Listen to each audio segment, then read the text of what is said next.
कल आपको शाम और दुर्योधन की लड़की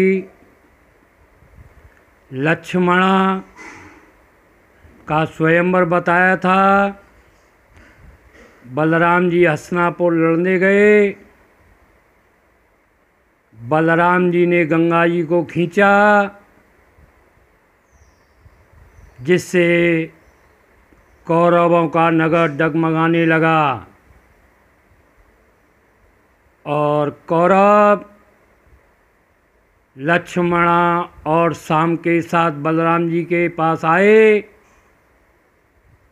और बलराम जी पुत्र वधू और शाम के साथ द्वारका आ चुके हैं। अब बलराम जी की आज की कथा सुनाते हैं, आप लोग सुनिए।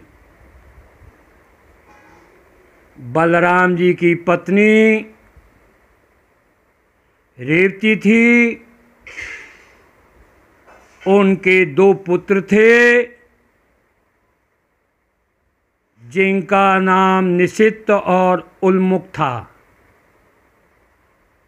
तथा उनके एक पुत्री थी जिसका नाम वत्सला था। श्राप के कारण बलराम जी के दोनों पुत्र मारे गए और बलराम जी पुत्री का विवाह दुर्योधन के पुत्र लक्ष्मण से करना चाहते थे। वत्सला को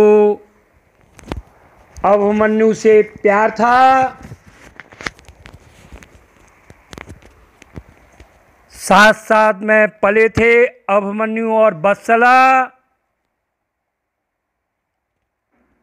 अभिमन्यु माता के साथ द्वारका में रह रहे थे, वहीं उनकी परवरिश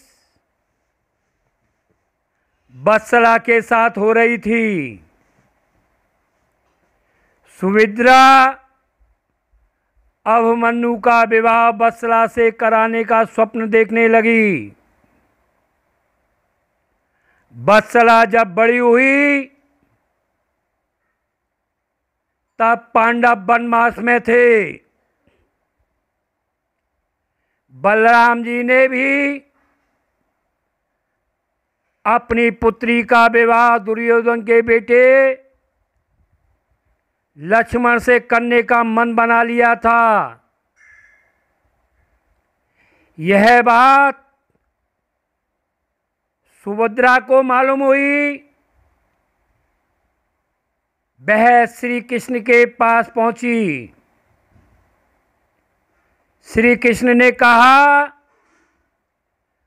पूर्व में विवाह के लिए बलराम जी से बात की थी, उन्होंने विरोध किया,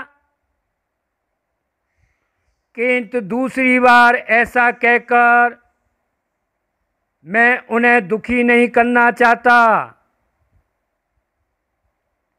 हाँ, यह काम तब संभव है जब कोई मायावी राक्षस वत्सला का हरण कर ले। ऐसा कहकर कृष्ण द्वारका नगरी से बाहर किसी कार्य के लिए चले गए। सुभद्रा मन में बात लिए वन की ओर चल दी।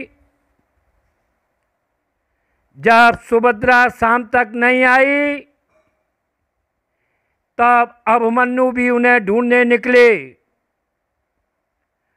अभिमन्यु ने समस्या पूछी तो उन्होंने कृष्ण के साथ बात हुई बात बता दी। सुभद्रा अर्जुन बात कर रहे थे, तभी घटोत्कच वहां आ पहुंचा। सुभद्रा ने घटोत्कच को और हिडम्बा की बात बताई।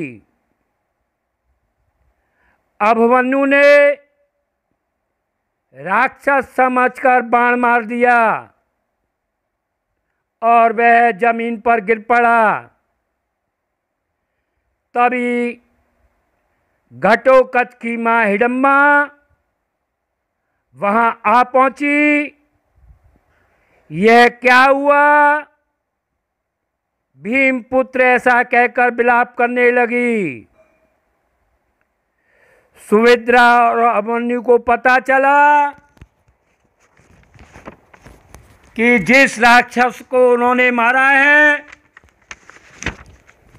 वह भीम और हिडम्बा का पुत्र घटोत्कच है। वे दोनों उसकी देखभाल करने लगे। थोड़ी देर बाद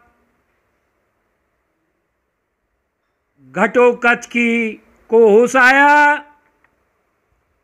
तब उसे पूरी बात बता दी।